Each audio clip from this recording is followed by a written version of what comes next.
Hello people, welcome to another episode of the Clygro podcast. No offence, I do wish I had a better name, but I mean, what else am I supposed to call it? It's just random nonsense. But anyways, that's not the point. The point is, this is a podcast. So, I think the thing that I've got to talk about first is, of course, recapping my videos.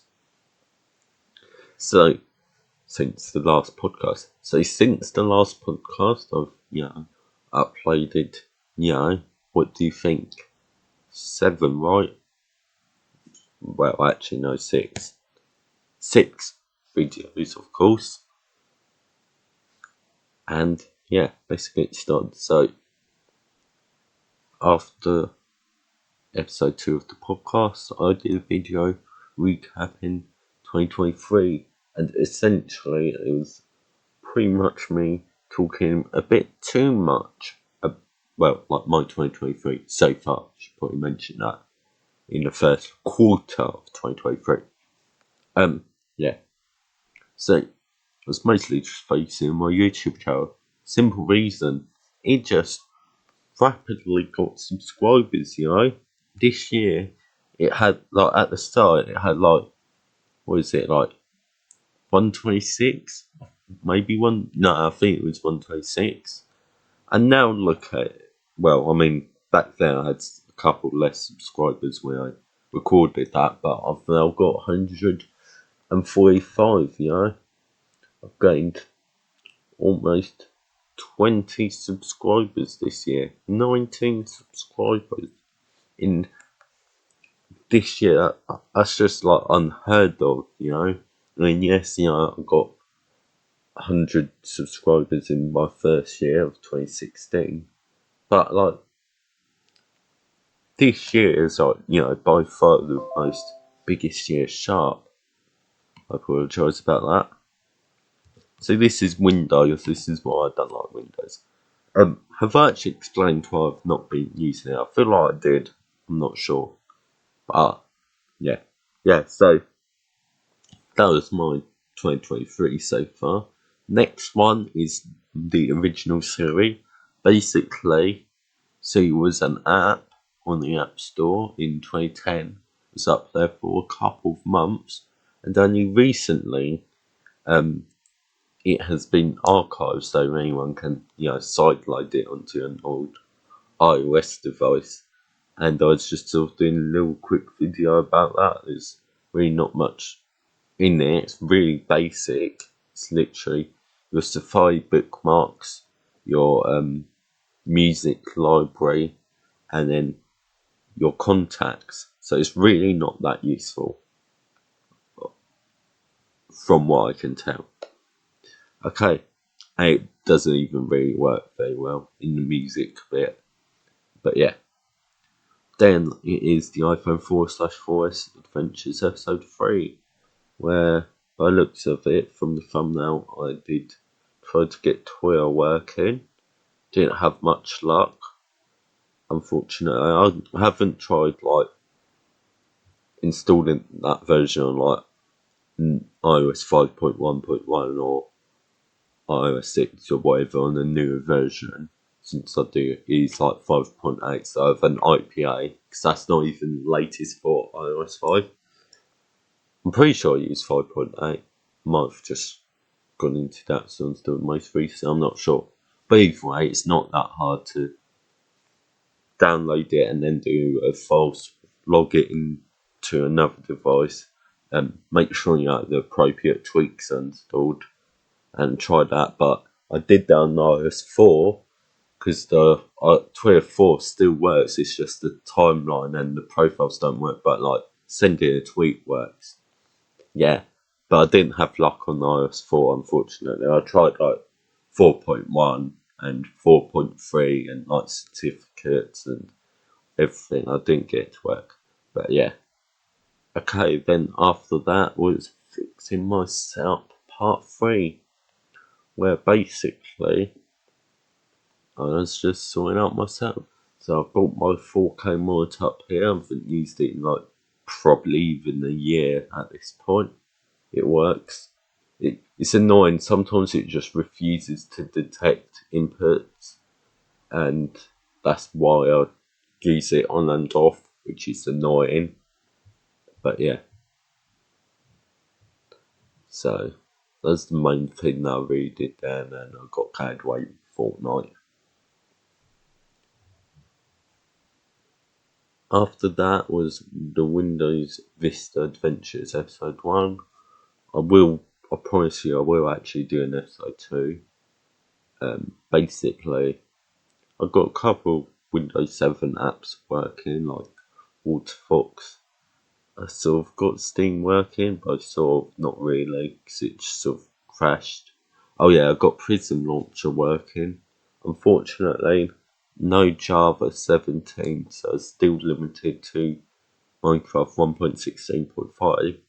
However, I did actually manage to set up via proxy, which means I can sort of set up a local server, connect to it, and make it connect to whatever server that's above 1.16.5, or even before 1.16.5. But at that point, you might as well just go with the actual native version of Minecraft. But yeah, that's basically what happened, really.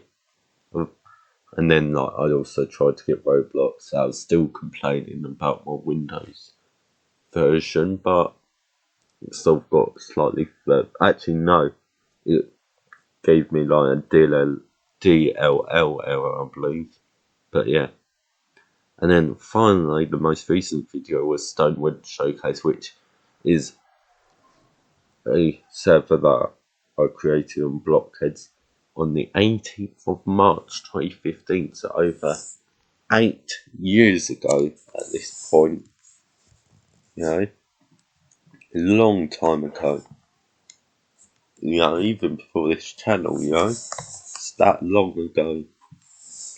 But yeah, that server is absolutely massive, and I've been sort of distracted from playing it today as well, been extending the railways.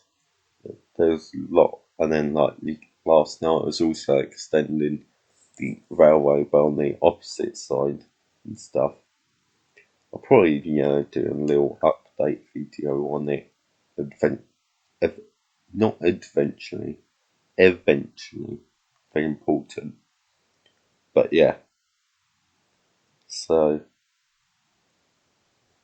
that was quite a long video. In fact, it's my second longest video. I have my last 6, with the longest being Windows Vista Adventures, and it's exactly 37 minutes.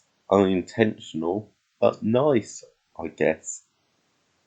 Also, totally didn't forget to add the IPL. I still haven't actually added the IPL. I can actually do it right now if I wanted to. But yeah, so it's like I couldn't. I knew the server was quite big, but I didn't sort of get the idea of how big it is. It is actually quite a big, densely populated, I guess, server. Like, gotta go quite a bit out where there's basically nothing, and then it's really far out if you want to go to like where no structures are, and no structures, like it's just complete, and then not even further for it to be like completely untouched land. So yeah, so the Blockhead I think is quite a cool game. It's something like a Terraria, but I think the main difference between this and Terraria is it's a lot easier to understand. I don't really get Terraria compared to the Blockheads. That's what I think. But I do think there are problems with the Blockheads. So, for since I believe 1.5 they added cloud servers, so you could get some credits initially using time crystals, but then became money to basically keep the server alive. It worked, and it was the best way to play because of it's easy to discover things, especially considering you can just join a random world and stuff will work. But unfortunately, it was announced that it was shutting down in August 2022, and since the fourth, I've said this already a couple of times. Well, I'll say a couple of times. There was the original recording for the Stonewood showcase was also, that's why I thought it was I've done one more because I technically have, but you haven't seen it because I didn't upload it because the game audio was way too loud, so I had to re-record it, and the re-recording actually ended up longer. I believe the original was 34 minutes. But anyways, going back on topic,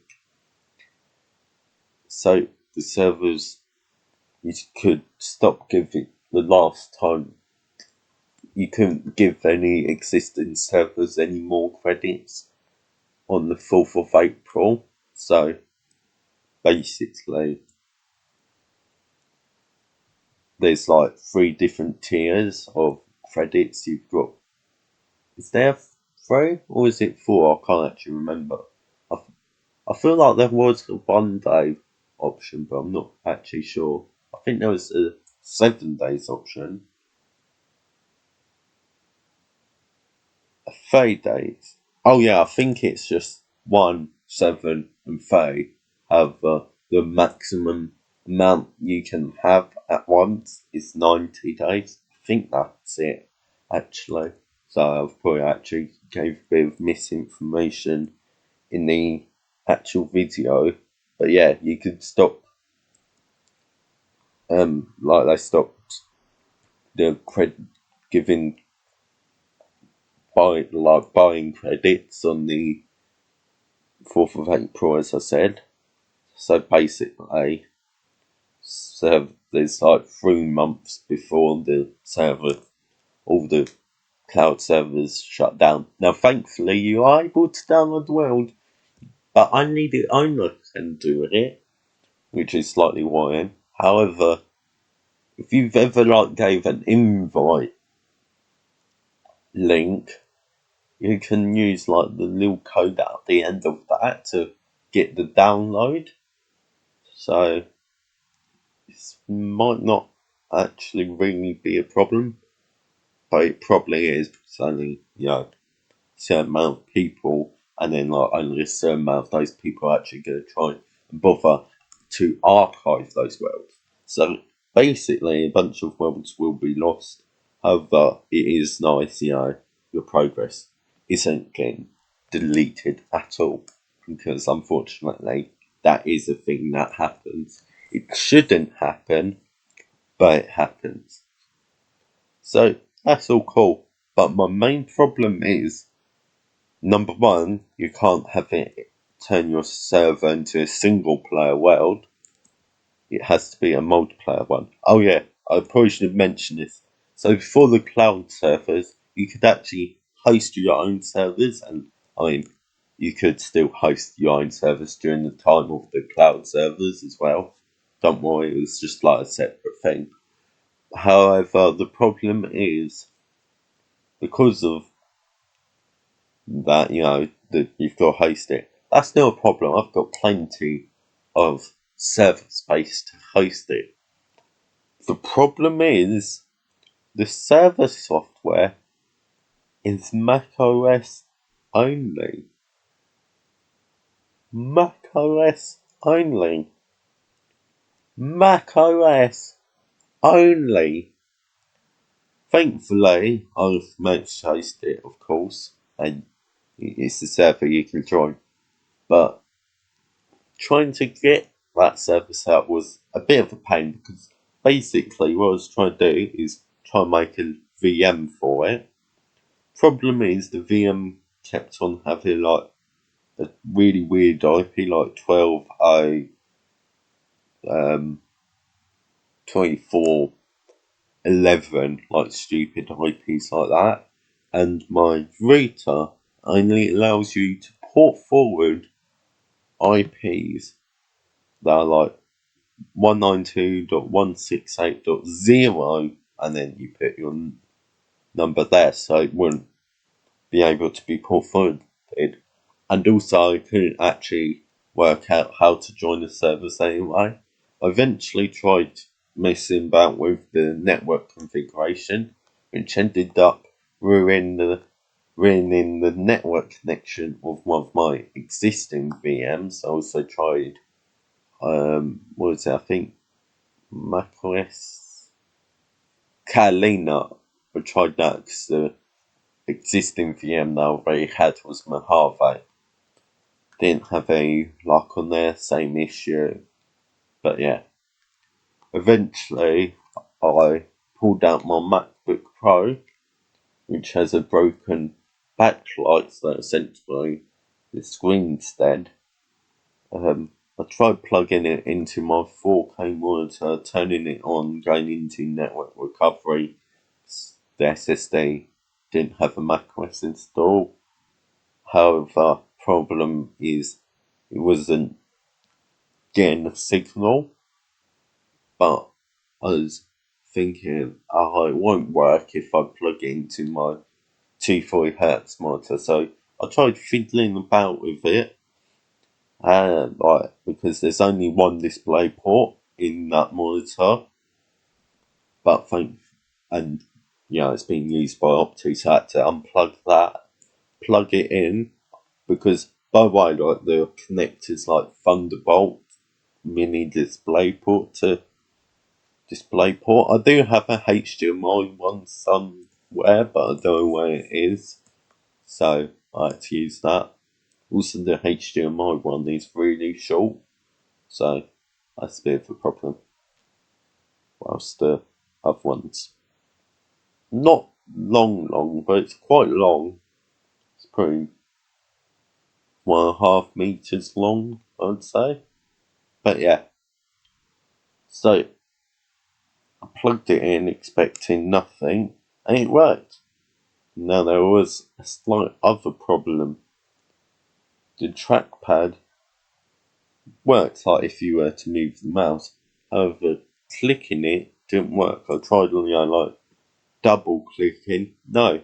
So I had to plug in my mouse from Opti. I'm not confused my other mouse, but yeah. And then I did that. Also, one of the USB ports just doesn't work. So I was like, oh, how am I going to solve this? I was thinking, oh yeah, the keyboard with Opti, has a USB port, but that's pretty much useless when you've got to use a mouse with it. So I was like, oh, what about if I use my Mac Pro keyboard, which, like the Apple keyboard, like the one that came with my Mac G5. What if I use that? So it's like trying to fiddle about with that. And then I realised, you know what? Do you know what's a better solution? The monitor has a USB hub. How about I just try and use that? So initially, I've had also bought up a USB 2 B, A to B, but it's like the 2.0 one. The monitor's got USB 3, but it's not like it's going to be affected by using the USB 2 because the USB ports on the MacBook are still USB 2, despite it being USB 3, being 3 years old by that point. Pretty sure it's 3 years old. It might actually be 2009. Let me have a look. No, it was near the end of 2008. But yeah, I then realised that there was like things sort of stuck in the B side of the USB, hence why it wasn't going in. I was like proper struggling. So I then went downstairs to grab a USB 3, and that was quite easy to put in, and yeah, that was a solution. So yeah, well, actually, I don't think I did that stuff after. I was like, oh, I want to install mounting line, 'cause why not? Now, also another thing is the Blockhead servers software. I believe literally only requires mounting line or later, so I can run it on like there if I wanted to, but I haven't bothered moving the files over. It's like I've got to use like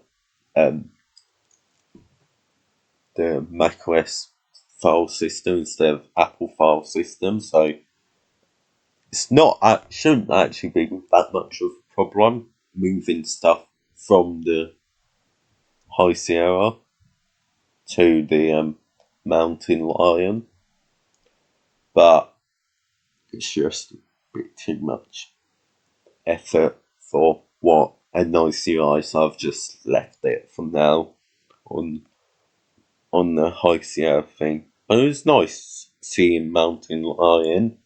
I managed to install Chromium Legacy, which is actually quite modern. In fact, it's Chromium 114, and I don't know what's the latest, but I think 1.8 was the last for Windows 7 and 8 or so. So it probably is the latest, because that wasn't particularly long ago. What's the latest version? I'm going to Wikipedia. It's not in the little info pop up. Or there. Version history. Surely. I am going to like Chrome version history. Okay. I'm pretty sure it's the latest. It must be, but it's just have a look. For someone who probably uses it, it's going to be like a pain. Yeah, 114's the newest. I'm literally running the latest version of Chromium. Amazing. Am I right? Technology these days. Don't know what is like the macOS requirement for Chromium. I don't know. But yeah, there's a fork of Chromium called Chromium Legacy. It runs on macOS Mountain Lion. I believe it requires Lion, so later. I tried to get in Minecraft to run. Multi-MC, I got running. However, wasn't detecting Java, even though I'm pretty sure it was installed. Only had Java 8, so I'm assuming I'm still going to be limited to 1.16.5, but via proxy exists, so it shouldn't be too much of a problem. But yeah, so that was, slightly annoying. I didn't really get much work in. Plus, I didn't want to have too much downtime from my Blockhead server. It's just a little fun science experiment, I guess you could say. But yeah. So, I think going back to what I was going to say, my opinion is the Blockheads needs a server software that just doesn't runs on Windows at the very least, or ideally Linux or BSD, because no one uses a Mac to host servers apart from Blockhead servers only. Okay, there's probably some weird person who does, but I'm just saying that's my opinion. Okay. So I hope you enjoyed this podcast. Let's do some self-promotion stuff. right at the end, because that's what I'm supposed to do apparently. So, not really much channel updates. Don't really have much plans apart from I'll probably do more stuff on the Blockhead server, Stonewood. Yeah. Don't forget I have a Calkey. It's Clygro at Calkey at it's Clygro at i.calkey.cloud. So you can follow my account on your Mastodon account, your Pleroma, your Coma, your Mastodon glitch, your is it just called glitch? I don't. You got your miss keys, your calc keys, your found keys, all of that you can follow me on there. And then also I've got Pixel Fed, same thing applies, you can follow me on whatever. Because it's part of the Fediverse, it uses the ActivityPub protocols. Then you've got PeerTube, where my YouTube videos end up there. All of them appear because it's synced. And and then also don't forget, if you're interested in any other stuff made by me, I do have a website, clygro.cc. But hope you enjoyed this. And also actually, quick little thing. I don't think I actually really said anything about it in the last episode, but we've got my April Fool's website where basically I just sort of kept updating it throughout the day. I did really stupid things like at the bottom there's we care about your privacy, we totally collect data including everything, your obsession with block games, older iOS devices and those silly Linuxes without a name because you're not supposed to take it seriously. So let us use that there for no reason. And then 2 buttons, accept all or accept all. And all of that. And then there's a change log that I did. And so if you want to go there, it's on both the new layout and the old layout. The new layout looks really janky. I really should just put it into the nav bar, but I haven't yet. So I will sort that out. Don't worry. But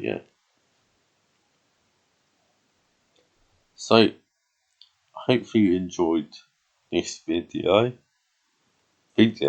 Well, I guess it's a video, this podcast. And I'll see you later. Goodbye, people.